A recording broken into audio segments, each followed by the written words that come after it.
Hi, fam, fan friends, network, mastermind group, single parent achievers, my family, my friends, anyone that might be on here supporting, or in the future may support.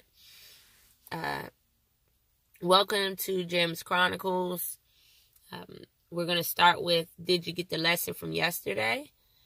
We posted a video, I posted a video, be talking about myself like, well, it's a week. We posted a video about transforming your mind and taking obedient baby steps. Did you get the lesson?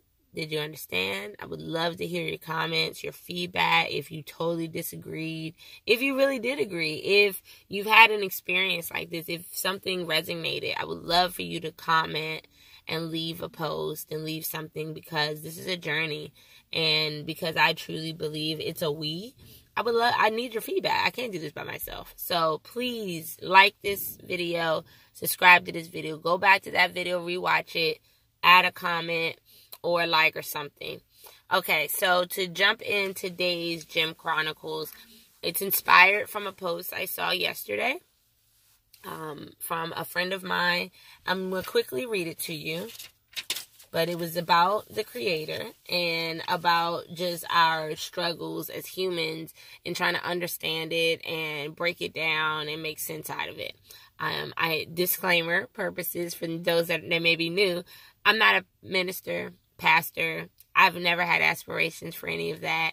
I'm really just an individual soul that's gone on an amazing journey, has been extremely blessed, gone through a lot of ups and downs that I'm hopefully going to be able to share all that with you to validate my position. You know, not that I must with you, but that's my goal for you guys, to share this information so that we can come together as a people, we can work together, and our children. You know, I'm all about holistic parenting, and I realize the same gift that I've given my child in my transparency, I can provide to the world, because most of us are not. So, I'm doing that today and keeping it going. So, as I said, this is a post. 72-year-old lady survived the Alabama tornadoes that took 23 lives, homes, and businesses. She thanked God for being spared. Doesn't it seem insensitive to thank God for surviving something he couldn't save everyone from? Kids and, I'm assuming other supporters died. Did God discount these lives? Why save some and not stop the tornadoes? Why didn't he get blamed? I wrote quick notes, so I'm trying to remember the full sentence in my head. I'm not making it up. I just have, because I'm still learning to record, I have a camera, but the post, of course, is on my Facebook, so I had to try to write down the notes. But yeah, why didn't he get blamed? How do people just accept that they won't understand what God does and blindly follow? I need valid answers. So, of course, you know, in these type of posts, well, number one, let me give some background. Although I'm not going to divulge this person's name, I would describe them as an intellectual, someone that really needs that logical understanding, that would love to open up a book and just read all of it. And because, in my very personal opinion, the Bible is so esoteric at times, and other times it's very exoteric, and I'm learning to own those words. And what that means is, esoteric is hidden meanings that very few understand, and exoteric are the general population meanings. And I think the general population over time has taken the esoteric meanings and misconstrued them. And I don't know that. I think some people have done it accidentally. I think there are people out here that have done it very intentionally. And because of that, we have to be very careful. And that's why I appreciate so much people that are willing to question. Because if you're willing to question, then you know that there are things that don't make sense. So that's a whole nother series, but we'll leave that at that. So what I'm doing is I would like to do a 3-part series and kind of break down some of these answers. And hopefully with our involvement and engagement in the comment section, we can really build something that might be really good for others. Because I can't do this by myself when one or two are gathered. Okay? So I started with the post. my 3 main points for today. Number 1, the Creator's almighty, created everything. Almighty, omnipotent. Second point, it's okay to question. And third point, faith is required, though. So those are my 3 main points. The Bible scriptures that support these points that I'm asking you guys, because these are short videos. My goal is to send you on your way, provide a couple nice nuggets and gems that encourage you and motivate you to go walk on this path that seems lonely. Because I've walked down it, I'm still walking down it, and we can go through it together. But I have, it's like I took a few steps maybe before you.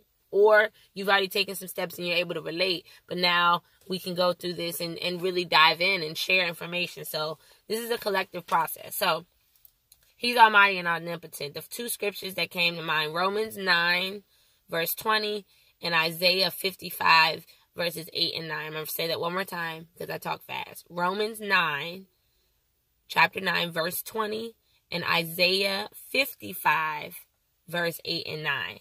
So I'm going to start with Romans 9:20. And this is to make the point of he's almighty and omnipotent. This is in the Bible. You guys can go pick it up yourself, read it, and pray for it. Pray about it so you can get understanding, that esoteric meaning for your life.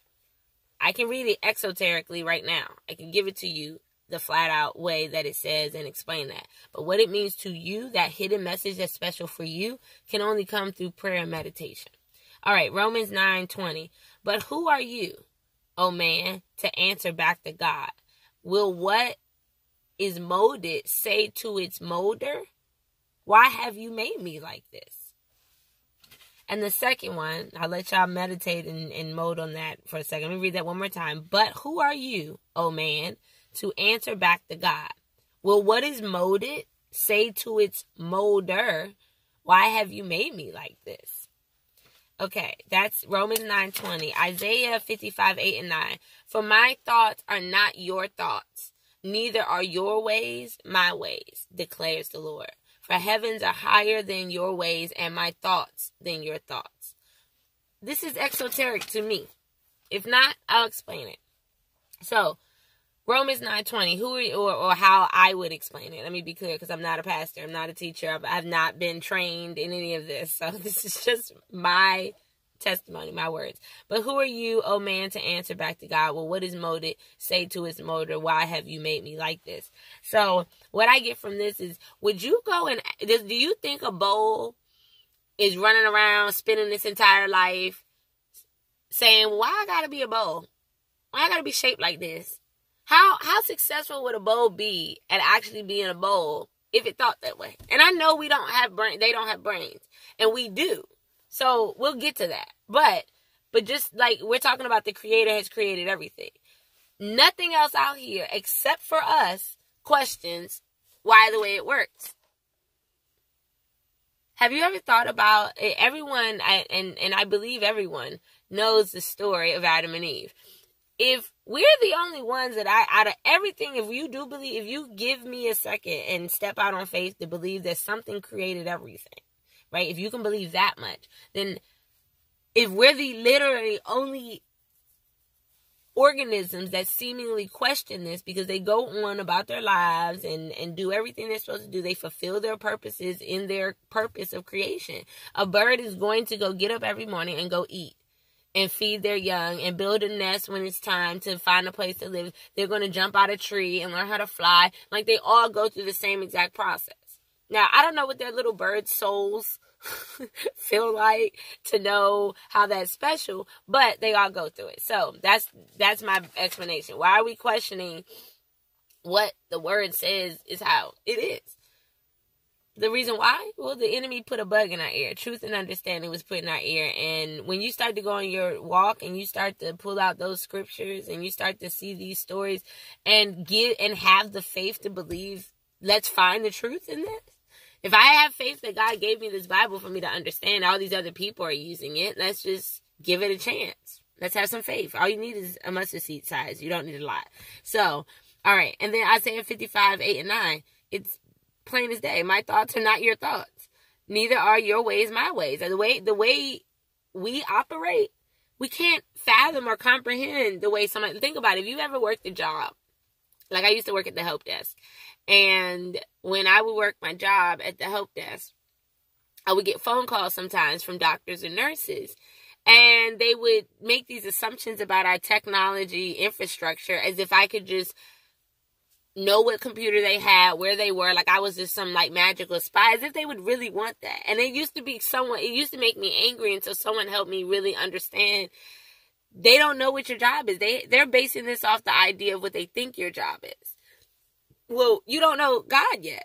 Personally, you're literally sitting here questioning it for a reason because you don't know him, and that's why you don't understand. But when you actually take the time, like when I had clients that would call and actually say, "Hey, could you guys actually do this, this, and this?" Questioning, could you actually? No, I can't do that. Actually, this is how it's actually set up. Oh wow, I'll never expect that again. And then that person's able to change the next time they call the help desk. I think this is the same logical approach. We were created in his image, so we should be able to understand parts of him because we're the only thing like us out here. Humans, that is. So that explains the omnipotence. You guys still have to go through your own process of analyzing it, but here's my analysis, right? So then it's okay to question. That brings me to James 1, verse 5 and 6. I'm gonna wrap this up. We're almost done. Don't quit on me. So because I only have one more point. So this is the second point. This one will go fast. James 1, verse 5 and 6. If any of you lacks wisdom, let him ask God, who gives generously to all without reproach, and will be given to him. But let him ask in faith, with no doubting. For the one who doubts is like a wave of the sea that is driven and tossed by the wind. How I interpret that, as I said, questioning is okay. But questioning with doubt ain't gonna get you no answers. If you're literally questioning like, I'm just trying to find the wrong, I'm trying to find this isn't true in everything, then you kind of are going in with this negative energy, maybe even unbeknownst to you. You might be doing it subconsciously and you don't even know it. But you're going into this with no faith or very limited faith, and you're wondering why you're not getting that clear path that you really, really like. A sea is ever flowing. It's always moving. Even if it doesn't look like it's moving at the surface, it's moving under. There are currents, there are waves, and you being on one side or another and switching back and forth, that doubt is what the enemy uses to keep you confused. All you got to do is put a little thought in your head, and a mix of you getting the truth, and you're confused. Think about what happened to Adam and Eve. Eve literally got totally misconstrued, right? And then went to Adam, told Adam what she learned. And Adam barely went along with it and didn't question it. But he's getting his third party information.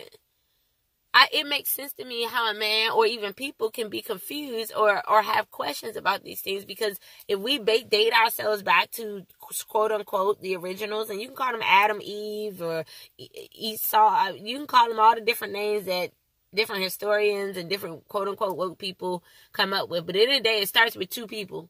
Well, it started with one, but the creation of humanity. Yeah, the creation of humanity started with two individuals, supposedly. If you believe that, then that's why you're here. So with that being said, it's okay. But you've got to find how, rather it be, like for me, my life experience that kept that faith for me. Number one, I was raised in church my whole life. So I was kind of just taught through the brainwashing of thinking a certain way. And then when I kind of broke up with that for some years, I had a big space because I started to question things. And I would get all types of negativity and things that I wasn't prepared for. And even confusion. So it kind of turned me off. I was like, this can't be it. Like maybe I need to wait. But in that break, I got to deal with the enemy, and I got to deal with this and deal with life all on my own. And now I've led all the way back to where I started, but now it's my journey. And instead of just accepting the brainwashing, because that's silly, I did my own research. I did my own learning. Last point, because this is a big one. So last point, faith is required. So you just read that. You just saw it in that post, but let him ask in faith with no doubting, for the one who doubts is like a wave of the sea that is driven and tossed by the wind. So that point's kind of already made in the scripture. Last scripture I'll give you is Hebrew 11:1. Faith is defined as the assurance of things hoped for and the conviction of things not seen. So literally, they're telling you that you can question, but in order to question and get the answers, you have to have the faith, which means you may not have proof in front of you, but you believe that things can happen. And then you question and pray and meditate to the Creator, whatever version of that you want to focus on, but you focus and you pray for that, and then more answers, and then it's time to transform your mind. Like, transforming your mind is a part of this. If you're going to go and think through this, mind you, for those people that are looking for the Creator, they have been doing this for a while and not really getting satisfied, and yet it hasn't gone away. The reason why it hasn't gone away is because he wants you to keep thinking this way. He hasn't given up on you. So He's waking all of us up in our own way, and this is my way of sharing my story and how I woke up.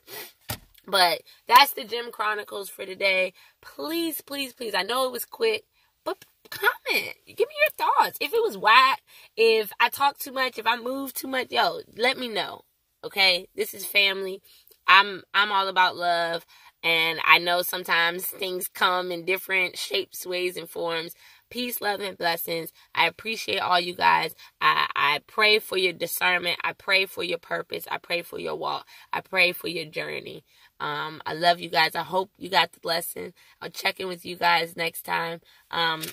Scriptures one more time. So, main points. He's almighty and omnipotent. It's okay to question, but faith is required. Peace, and I'm out.